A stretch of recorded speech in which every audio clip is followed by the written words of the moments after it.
கண்மணி அன்போடு காதலன் நான் எழுதும் கடிதமே. பொன்மணி உன் வீட்டில் சௌக்கியமா, நான் இங்கு சௌக்கியமே. உன்னை எண்ணி பார்க்கையில் கவிதை கொட்டுது, அதை எழுத நினைக்கையில் வார்த்தை முட்டுது.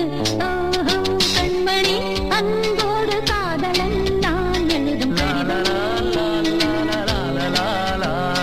பொன்மணி உன் வீட்டில் சௌக்கியமா, நான் இங்கு சௌக்கியமே.